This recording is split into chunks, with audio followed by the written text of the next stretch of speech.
ঢাকায় টানা ২ সপ্তাহের ধ্যান দরবারে আইএমএফ প্রতিনিধিদের মন গলানো যায়নি। সেখানে ইতিবাচক কোনো সিদ্ধান্ত হয়নি। আশা করা হয়েছিল, অন্তত আমাদেরকে এমনটি জানানো হয়েছিল যে এপ্রিলে ওয়াশিংটনে এ ব্যাপারে ইতিবাচক একটি সিদ্ধান্ত আসবে। ওয়াশিংটনে সিরিজ বৈঠক হয়েছে, কিন্তু সেই বৈঠকেও শেষ পর্যন্ত কোনো ফল হয়নি। না, আইএমএফ ঠিক এই মুহূর্তে কিংবা আপাতত তাদের যে ৪৭০ কোটি টাকার যে ঋণ চুক্তিটি হয়েছিল তার চতুর্থ এবং পঞ্চম কিস্তির অর্থ ছাড় করছে না। অর্থ উপদেষ্টা ডক্টর সালেউদ্দিনের নেতৃত্বে বাংলাদেশ ব্যাংকের গভর্নর সেখানে ছিলেন, ডক্টর আহসান ইস মনসুর। সরকারের উচ্চ পর্যায়ের প্রতিনিধিদের সঙ্গে সিরিজ বৈঠক হয়েছে এবং সেই সিরিজ বৈঠকেও আইএমএফ প্রতিনিধিদেরকে সন্তুষ্ট করা যায়নি।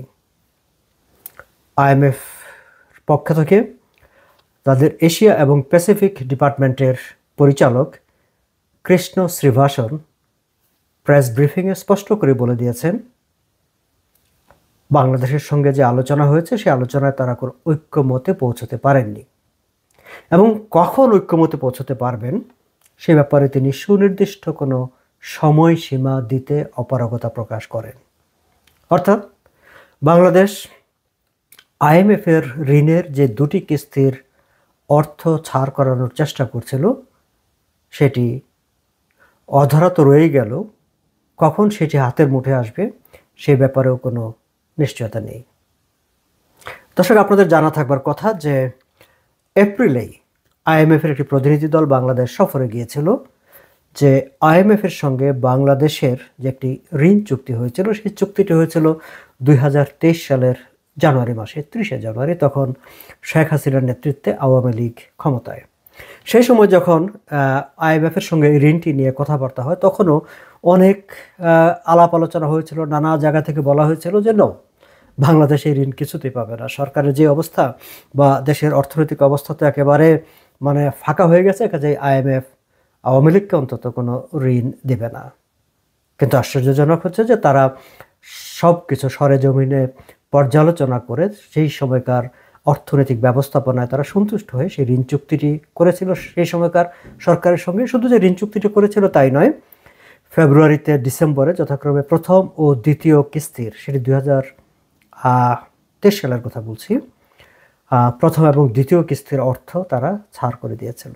অর্থাৎ প্রতি কিস্তির অর্থ ছাড় করার সময় কিন্তু তারা আবার এসে ফাইন্যান্সিয়াল যে পরিস্থিতিটা, পরিবেশ, সেটি টোটাল ইকোনমিক পারফরমেন্স তারা অ্যাসেসমেন্ট করেছে এবং সেই অ্যাসেসমেন্টে সেই সময়কার অর্থনীতি উত্তীর্ণ হবার পরেই তারা ফেব্রুয়ারিতে প্রথম এবং ডিসেম্বরে দ্বিতীয় কিস্তি ছাড় করেছে এবং জুনে তৃতীয় কিস্তিও ছাড় করেছে। ২০২৪ ডিসেম্বরে চতুর্থ কিস্তি ছাড় হবার কথা ছিল, কিন্তু ততক্ষণে আওয়ামী লীগ সরকারের পতন ঘটে, শেখ হাসিনা ক্ষমতাচ্যুত হন এবং ডক্টর মোহাম্মদ ইউনূসের নেতৃত্বাধীন অন্তর্বর্তী সরকার দায়িত্ব নেয়। আমরা সেই সময়টা শুনেছিলাম যে ডক্টর মোহাম্মদ ইউনূস যখন ক্ষমতায়, তিনি যখন সরকারের প্রধান, বিশ্বের বিভিন্ন দেশ থেকে, পশ্চিমা বিশ্ব থেকে বা পানির লাহান ডলার ভেসে ভেসে আসবে, আইএমএফ, ওয়ার্ল্ড ব্যাংক, এইসব আর কি। কিন্তু বাস্তবতা হচ্ছে ডিসেম্বরে যে কিস্তিটি, চতুর্থ কিস্তিটি ছাড় হবার কথা ছিল সেটি ছাড় হয়নি। পারফরমেন্সে, ইকোনমিক পারফরমেন্স, সরকারের সঙ্গে আইএমএফের যেসব কন্ডিশনালিটিস, সেই সব কন্ডিশনালিটিস বাস্তবায়ন, সেই সব কিছুতে আইএমএফ সন্তুষ্ট হতে পারেনি বলে সেই ছাড়টি পিছিয়ে যায়। পরবর্তীতে বলা হয় যে না, ঠিক আছে, তাহলে জুন মাসে চতুর্থ এবং পঞ্চম দুটি একসাথে হবে এবং সেই ২ কিস্তির ছাড়ের ব্যাপারে আবার তাদের পারফরমেন্স রিভিউ করতে ২ সপ্তাহ এপ্রিল মাসে ঢাকায় আইএমএফের প্রতিনিধি দল সফর করে এসেছে। নানা জায়গায় সরেজমিনে তারা বৈঠক করেছে, পর্যালোচনা করেছে এবং করে সেখানে তাদের কোনো অগ্রগতি হয়নি, সমঝোতা হয়নি, তারা ফিরে এসেছে। সেই সময় সরকারের পক্ষ থেকে, বাংলাদেশ সরকারের পক্ষ থেকে আমাদেরকে জানানো হয়েছিল যে এপ্রিলের শেষ সপ্তাহে যে স্প্রিং ওয়ার্ল্ড ব্যাংক আইএমএফের যে স্প্রিং কনফারেন্সটি হবে সেই বৈঠকে এটি ফয়সালা হয়ে যাবে, কাজে আমরা ঋণটি পেয়ে যাচ্ছি।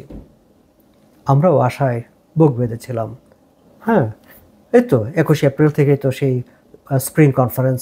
সো স্প্রিং কনফারেন্সেই বিষয়টি হয়ে যাবে এবং স্প্রিং কনফারেন্সে ফাইন্যান্স অ্যাডভাইজার, সেন্ট্রাল ব্যাংকের গভর্নর, আদার হাই অফিসিয়াল সবাই মিলে সিরিজ বৈঠক করার পর শেষ পর্যন্ত জানা গেল না, বাংলাদেশ এই মুহূর্তে আইএমএফের ঋণের যে চতুর্থ পঞ্চম কিস্তি সেটি পাচ্ছে না।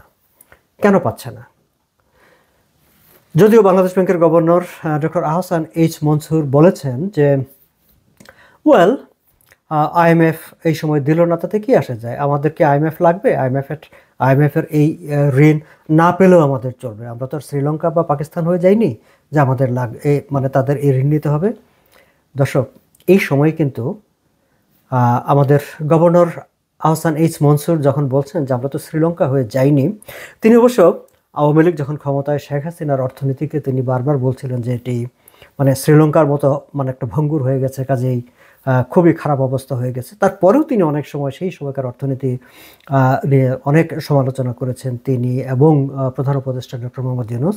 কিন্তু রিয়েলিটি হচ্ছে যে তিনি যে বলছেন যে আমরা শ্রীলঙ্কা তো হয়ে যায়নি, সে শ্রীলঙ্কা কিন্তু তার পঞ্চম কিস্তির ঋণের তারা আইএমএফের সঙ্গে চুক্তি করে ফেলেছে এবং আইএমএফ সেটি আনুষ্ঠানিকভাবে ওয়াশিংটনে প্রেস কনফারেন্স করে জানিয়েছে যে তারা শ্রীলঙ্কার যে সংস্কারের যে প্রগ্রেস, যে অগ্রগতি হয়েছে তাতে তারা খুবই সন্তুষ্ট এবং সেই কারণে তারা তাদের পঞ্চম কিস্তি ছাড় করার ব্যাপারে তারা সিদ্ধান্ত নিয়েছে এবং সে ব্যাপারে তাদের চুক্তি হয়ে গেছে।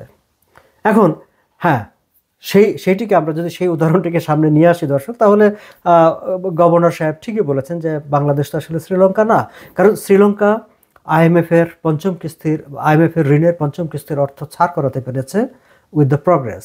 বাংলাদেশ সেটা পারেনি এবং বাংলাদেশ কখন পারবে সে ব্যাপারও কোনো নিশ্চয়তা নেই, কোনো নিশ্চিত না। ফলে তিনি যথার্থই বলেছেন যে বাংলাদেশ শ্রীলঙ্কা হয়নি, বাংলাদেশ আসলে শ্রীলঙ্কা হতে পারেনি। যাই হোক, আমরা যদি একটু তাকাই যে কি কারণে বাংলাদেশ শ্রীলঙ্কা হতে পারলো না, কিংবা বাংলাদেশ এই যে চতুর্থ এবং পঞ্চম কিস্তির $239 কোটি যেটির জন্য বাংলাদেশ চেষ্টা করে যাচ্ছে, আওয়ামী লীগের সময়ে শাসন আমলে $231 কোটি ছাড় হয়ে গেছে, এই বাকি অর্থটুকুর জন্য এই যে এত দেন দরবার, বৈঠকের পর বৈঠক, ঢাকায় ওয়াশিংটনে দৌড়াদৌড়ি ছোটাছুটি, কেন সেটি হচ্ছে না? আমরা জানি যে ঢাকা ত্যাগ করার আগে আইএমএফ প্রতিনিধি দল তাদের মতো করে যে কোথায় কোথায় তাদের প্রত্যাশার ঘাটতি আছে সেই বিষয়গুলো তারা বলছিলেন। তার মধ্যে অবশ্যই একটি ছিল যে বৈদেশিক মুদ্রা বিনিময় হার নিয়ে আইএমএফের একটি প্রত্যাশা আছে, সেটি এবারও সেই ফ্লেক্সিবিলিটি অফ এক্সচেঞ্জ রেট, যেটি বাংলাদেশ সরকার বা সেন্ট্রাল ব্যাংক এই মুহূর্তে মনে করছে যে তারা এটির জন্য প্রস্তুত না বা তারা সম্মত না, এবং রেভিনিউ জিডিপি রেশিও বাড়ানো, বাংলাদেশের যে রাজস্ব আয় বাড়ানো, সেটি নিয়ে তারা এখন সন্তুষ্ট হতে পারেনি। প্রেস ব্রিফিংয়ে আইএমএফের Asia Pacific director mister Krishna Srinivasan সেটি স্পষ্ট করে তিনি বলেছেন এবং তিনি এটাও বলেছেন যে রেভিনিউ মোবিলাইজেশন, মানে এই যে রাজস্ব আদায়, এটি হচ্ছে একদম নিচের দিকে, মানে অন লোয়ার সাইড।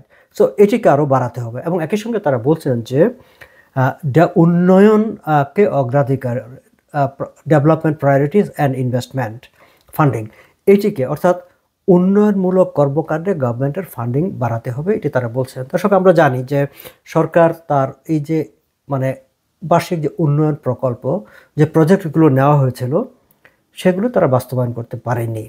একটা মানে majority part of the investment annual development project of the government, সেগুলো মানে অবাস্তবায়িত থেকে গেছে, ফলে সেই টাকাটাও আনইউটিলাইজড থেকে গেছে। এখন আপনি যখন রেভিনিউ বাড়াতে বলবেন, রেভিনিউ কোত্থেকে আসবে? রেভিনিউ আসবে তো যদি বিজনেস অ্যাক্টিভিটিস বাড়ে, যদি ইনভেস্টমেন্ট বাড়ে। এখন সরকারের ইনভেস্টমেন্ট যেমন হয়নি, সরকারের ইনভেস্টমেন্ট না হতে হয়েছে কি রুরাল ইকোনমিতে যে একটা ভাইব্রেন্ট ভাব তৈরি করার ক্ষেত্রে বেসিক্যালি গভর্নমেন্ট ইনভেস্টমেন্টটা, গভর্নমেন্টের এক্সপেন্ডিচারটা একটা গুরুত্বপূর্ণ ভূমিকা পালন করে, ফলে সরকার সেখানে সেটি করতে পারেনি, ফলে রুরাল ইকোনমিতে এক ধরনের একটা স্ট্যাগনেশন তৈরি হয়েছে। আবার প্রাইভেট ইনভেস্টমেন্ট, বিদেশি ইনভেস্টমেন্ট সেগুলো হয়নি, বিদেশি ব্যবসা বাণিজ্য সেগুলো হয়নি। এখন যদি ইনভেস্টমেন্ট না হয়, ব্যবসা না হয়, তাহলে আপনার রেভিনিউ আসবে কোত্থেকে? এবং এই যে ব্যবসা হয়নি বা ইনভেস্টমেন্ট হয়নি, কেন হয়নি? সেটি হয়নি আসলে এই যে টোটাল ম্যাক্রো ইকোনমিক একটা ইনস্ট্যাবিলিটি, অন্তর্বর্তী সরকার দায়িত্ব নেওয়ার পর মানে নানা জায়গায় অস্থিরতা, আইনশৃঙ্খলা পরিস্থিতির অবনতি, দোকানপাটে হামলা, গার্মেন্টস ফ্যাক্টরিতে হামলা, ইকোনমিক একটা মানে একটা অস্থিরতা তৈরি করে, ফলে সব ব্যবসায়ীরা ভয়ে আতঙ্কে, বিনিয়োগকারীরা ভয়ে আতঙ্কে একদম হাত গুটিয়ে বসে আছে। ফলে যদি ব্যবসা বাণিজ্য না চলে, ইকোনমিক অ্যাক্টিভিটিস যদি না চলে, তাহলে রেভিনিউ আসবে কোত্থেকে? ফলে সঙ্গত কারণেই মানে আইএমএফের যে জায়গাটা, সেই জায়গাটাই হচ্ছে যে মানে তার ফান্ডিংটা প্রায়োরিটিস, ডেভেলপমেন্ট প্রায়োরিটিস, অগ্রাধিকারমূলক উন্নয়ন প্রকল্পে এবং ইনভেস্টমেন্টের গভর্নমেন্টের যে ফান্ডিং, সেই ফান্ডিংটা তারা বাড়াতে বলছে, যেটি আসলে সরকার করতে পারেনি। এবং গভর্নমেন্টের ফাইন্যান্সিয়াল বা দেশের ফাইন্যান্সিয়াল সেক্টরের যে হেলথ, সেটি নিয়েও তারা প্রশ্ন তুলেছে। ফলে এই সব কিছু মিলেই আসলে আইএমএফ তারা অর্থ ছাড় করা থেকে আপাতত তারা নিজেদেরকে সরিয়ে রেখেছে। দর্শক, আমি আমার গতকালকের ভিডিওতে উল্লেখ করেছি যে গ্রামীণ ফোনের মতো একটি প্রতিষ্ঠান, তারাও তার প্রথম কোয়ার্টারে, জানুয়ারি, ফেব্রুয়ারি, মার্চ, এই কোয়ার্টারে মানে মোর দেন 700 crore টাকা তারা মুনাফা কম করেছে। গত বছর যে মুনাফা করেছিল তার 53% কম। ফলে এই যে মুনাফা যদি কমে যায়, আমি এটি মানে গ্রামীণ ফোনের কথা বললাম, গ্রামীণ ফোন তো একটা অনেক বড় কোম্পানি, ডক্টর মোহাম্মদ ইউনূসের নাম জড়িত সেই প্রতিষ্ঠানটির সঙ্গে। ফলে এই প্রতিষ্ঠানটির মুনাফাই যখন কমে যায়, তাহলে এবং সেটি তারাও কিন্তু বলছে যে ম্যাক্রো ইকোনমিক যে ইনস্টেবিলিটি, সেই ইনস্টেবিলিটির কারণে তাদের বিজনেসের এবং কস্ট অফ বোরোয়িং বেড়ে যাওয়ার কারণে তাদের এই প্রফিটটা কমে গেছে। সো তারই যদি এই অবস্থা, তাহলে অন্যান্য যেসব ব্যবসা প্রতিষ্ঠান আছে বা বিনিয়োগ প্রতিষ্ঠান আছে, তাদের কি অবস্থা সহজেই সেটি কল্পনা করা যায়। এটিকে আমরা যদি স্যাম্পল হিসাবে ধরি, আমরা ধারণা করতে পারি যে টোটাল ইকোনমির অবস্থাটা কোন জায়গায় এবং কী কারণে আসলে রেভিনিউর এই দুরবস্থা।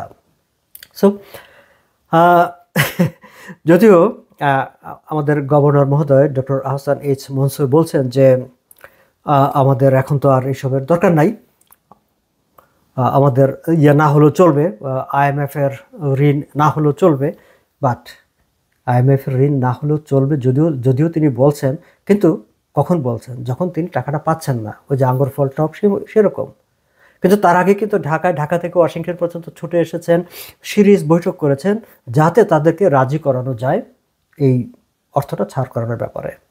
দর্শক, আমি এর আগেও আইএমএফের এই ঋণটি নিয়ে যখন আলোচনা করেছি, কিংবা আমি যখন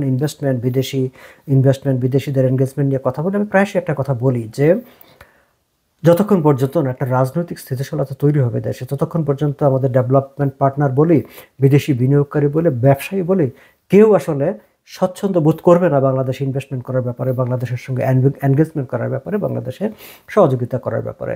আপনাদের নিশ্চয়ই খেয়াল আছে যে কয়েকদিন আগে এই ওয়াশিংটনের যে স্প্রিং মিটিংটি চলছে, সেখান থেকে ওয়ার্ল্ড ব্যাংকের যে একটা রিপোর্ট প্রকাশিত হয়েছে, যেখানে বাংলাদেশে মানে আরও দারিদ্র্যে ডুবে যাবে বলে আশঙ্কা প্রকাশ করা হয়েছে। সেখানেও কিন্তু একটা কথা বলা হয়েছে যে জাতীয় নির্বাচন নিয়ে যদি ঐক্যমত্যে প্রতিষ্ঠা বাংলাদেশ যদি ঐক্যমত্যে পৌঁছতে না পারে, তাহলে আরও অস্থিরতা তৈরি হবে।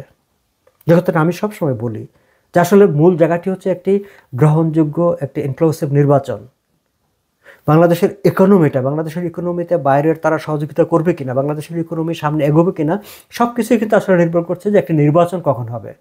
এবং যখনই নির্বাচন হবে, তখন ইকোনমিক বাকি সব প্লেয়াররা, লোকাল, ইন্টারন্যাশনাল, দেশি বিদেশি সব প্লেয়াররা, তারা যখন আস্থা পাবে যে হ্যাঁ, নাও ইজ দ্য টাইম, আমার ইনভেস্টমেন্ট সেফ, আমি সেফ, সব কিছু সেফ, দেন তারা তাদের পুঁজি খাটাতে শুরু করবে, দেন ইকোনমি ভাইব্রেন্ট হবে। এবং এই যে আইএমএফ বলছে যে রেভিনিউ বাড়ানোর কথা, এবং সেই রেভিনিউটা তো এমনিতে বাড়বে না। আপনার ইকোনমি যদি ফাংশন করতে না শুরু করে, ইকোনমি যদি ডেভেলপ না করে, আপনার রেভিনিউ কোত্থেকে আসবে? এবং রেভিনিউ না আসলে তো আইএমএফ আপনাকে অর্থ দিবে না। সো সব জায়গার যে মূল জায়গাটা দর্শক, সেটি হচ্ছে একটি স্থিতিশীল রাজনৈতিক পরিবেশ নিশ্চিত করা, এবং তার জন্য দরকার হচ্ছে যে যত দ্রুত সম্ভব একটি গ্রহণযোগ্য নির্বাচনের মাধ্যমে একটি নির্বাচিত সরকার প্রতিষ্ঠিত করা, যেটি ওয়ার্ল্ড ব্যাংক স্পষ্টভাবেই বলে দিয়েছে। আইএমএফ হয়তো সেইভাবে কথা বলেনি। আইএমএফ তার জায়গায় যে রেভিনিউ বাড়াতে হবে, ডেভেলপমেন্ট বাড়াতে হবে, মানে এইসব জায়গায় তারা থাকছে, কিন্তু সেইটার পূর্ব শর্ত হচ্ছে আবার আসলে সেই নির্বাচন। তো দর্শক, আজ এ পর্যন্তই। সামনে আমি অর্থনীতি, রাজনীতি কিংবা অন্যান্য বিষয় নিয়ে আরও কথা বলবো। আপনারা ভালো থাকবেন।